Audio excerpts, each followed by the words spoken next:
जेव्हा टीम इंडियानं झिम्बाब्वे विरुद्धचा पहिला T20 मॅच हरला होता तेव्हा असं कुठेतरी वाटत होतं की नवीन टीमला आता झिम्बाब्वेला पण हरवणं अवघड होऊ शकतं, परंतु त्यानंतर जे टीम इंडियानं कमबॅक केलेलं आहे त्याची तुलना करणे चुकीचे आहे। नंतरच्या 3 मॅच जिंकून आता आपण ही सिरीज सुद्धा जिंकलेली आहे आणि कालच्या मॅच मध्ये तर 10 विकेटने झिम्बाब्वेचा पराभव केलेला आहे। आणि सगळ्यात महत्त्वाचं म्हणजे आतापर्यंत सगळ्यात जास्त बॉल राखून आपण हा विजय मिळवलेला आहे। या अगोदर आपण 26 बॉल राखून विजय मिळवलेला होता, तर कालचा मॅच हा 28 बॉल राखून विजय मिळवलेला आहे आणि हे सगळ्यात जास्त बॉल राखून T20 मध्ये आपण विजय मिळवलेला आहे। हा पण एक रेकॉर्ड झालेला आहे। तर कालच्या मॅच बद्दल बोलायचं झालं तर काल झिम्बाब्वेनं बॅटिंग करताना 152 रन बनवले आणि त्यांच्या कॅप्टन सिकंदर राजानं सगळ्यात जास्त 46 रन बनवले। बॉलिंग करताना खलील अहमदला 2 विकेट भेटले आणि बाकी सगळ्यांना एक जवळपास विकेट भेटलेले आहेत। आणि काल तुषार देशपांडेचा पण डेब्यू झालेला होता, परंतु डेब्यू मॅच मध्ये त्याचा इकॉनॉमी जास्तच राहिलेला आहे। 3 ओव्हर टाकल्या, 30 रन दिल्या आणि 1 विकेट पण भेटलेला होता।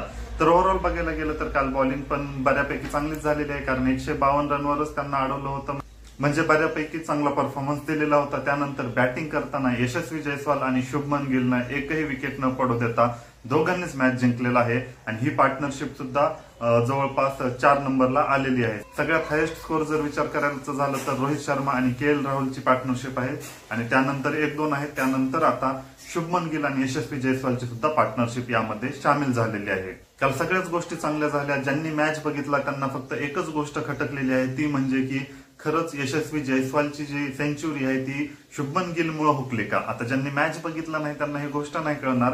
आणि असा स्कोर जरी बघायला गेलं तर यशस्वी जयस्वालनं 93 रन काढलेले आहेत आणि शुभमन गिलनं 58 रन। तर या स्कोरकडे बघून पण असं कुठं वाटत नाही की शुभमन गिलमुळे सेंचुरी राहून गेली असेल, परंतु ज्यांनी मॅच बघितला त्यांना ही गोष्ट नक्कीच समजलेली आहे। ही गोष्ट सोडता बाकी कालच्या मॅच मध्ये सगळ्याच गोष्टी इंडियाच्या अँगलने सगळ्याच गोष्टी चांगल्या झालेल्या होत्या आणि सगळ्यात महत्वाचं परत टीका होते ती म्हणजे की शुभमन गिल ओपनिंगचा स्पॉट का सोडत नाही। कारण आता आपल्याला पण माहित आहे की ओपनिंगचीच रोहित शर्मा आणि विराट कोहली रिटायर झाल्यानंतर आणि ज्या प्रकारे दोघांनी T20 वर्ल्ड कप मध्ये ओपनिंग केली होती त्यानुसार ओपनिंगची पोझिशन खाली आहे आणि याच कारणामुळे शुभमन गिल ओपनिंगच करत आहे। कारण अनेक वेळेस टीका होत आहेत की अभिषेक शर्माने ज्या प्रकारे सेंचुरी केली होती आणि ऋतुराज गायकवाड ज्या प्रकारच्या फॉर्म मध्ये त्यापैकी दोघांना ओपनिंग करू द्यायला पाहिजे असं वाटतं। म्हणजे यशस्वी जयस्वाल तो कन्फर्म आहे, परंतु शुभमन गिलच्या जागी अभिषेक शर्मा किंवा ऋतुराज गायकवाडला ओपनिंग करू द्यायला पाहिजे असं बऱ्याच जणांचं म्हणणं आहे।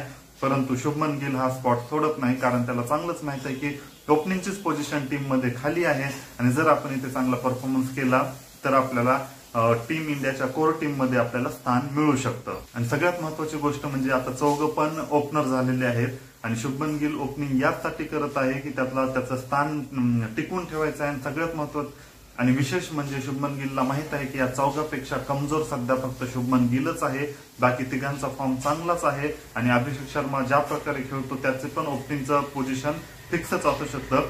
या चौघांमध्ये जर कम्पेअर केलं तर शुभमन गिलच सध्या कमजोर वाटत आहे किंवा वीक वाटत आहे। भलेही या सिरीज मध्ये तो कॅप्टन आहे, परंतु कॅप्टन असताना सुद्धा येणाऱ्या सिरीज मध्ये त्याची जागा फिक्स नाही हे त्याला पण माहित आहे आणि याच कारणामुळे तो स्वतःला ओपनिंगसाठी प्रिपेअर करत आहे। तर ओव्हरऑल कालचा मॅच जिंकून आपण सिरीज पण जिंकलेली आहे आणि शेवटचा मॅच आजच होणार आहे। तर ओव्हरऑल शुभमन गिल बद्दल तुम्हाला काय वाटतं कमेंट करून नक्कीच सांगा।